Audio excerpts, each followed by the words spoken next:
আফসোস, আফসোস, মানুষ সুদ, ঘুষ, গালিগালাজ, জানা, ব্যভিচার, নেশাকে যতটা নোংরা মনে করেছে, নামাজ ত্যাগকে এর চেয়ে অনেক অনেক নরমাল ব্যাপার মনে করে নিয়েছে। আফসোস লাগে তখন যখন দেখি মুসলিম সমাজে মুসলিমের সামনে বক্তব্য দিতে এসে এই এলাকার জুমা মসজিদগুলো ফুল হয়ে যায়, আসরের সময় খালি দেখা যায়।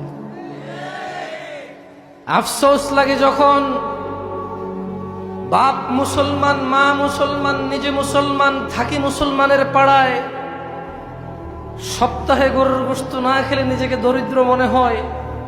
মুসলমান হিসেবে গরু খাওয়া হালাল, শুকর খাওয়া হারাম, এতটুকু বুঝি। নামাজ ত্যাগ করলে ইসলাম ওই ব্যক্তির মধ্যে থাকে না, ও ব্যক্তি মুনাফিকে রূপান্তরিত হয়ে কুফরে নিমজ্জিত হয়। এই অনুভূতি হারিয়ে গেছে, এজন্য আফসোস লাগে।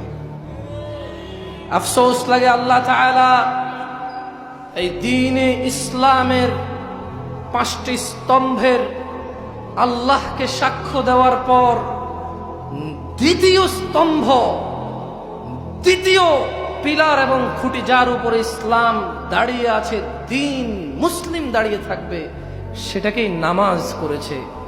আফসোস লাগে যখন শতকরা 98 জন লোক ফজরে ঘুমে থাকে। আফসোস লাগে যখন এ পাড়ায় একটা মসজিদে নামাজ পড়ার ধরন একরকম, তাই ও পাড়ায় আরেকটা মসজিদ হয়। এই নিয়ে চায়ের দোকানে খোঁচাখুচি হয় যে এতগুলো মসজিদ দিয়ে করবে কি। অথচ 10 বছরে যাদের উপরে সলাৎ ফরজ হয়ে যায়, তাদের সবাই যদি মসজিদে আসতো, এরকম আরো 3টা মসজিদ তর্ক ছাড়া আপোষেই করা লাগতো, অথবা এই মসজিদটা 5 তলায় রূপান্তরিত করতে হতো। আফসোস লাগে মানুষ ওয়াজ শুনে নিজেকে মুসলিম মনে করে, ওয়াজ করে নিজেকে মুসলিম মনে করে, নামাজ পড়ে নিজেকে মুসলিম মনে করতে হবে।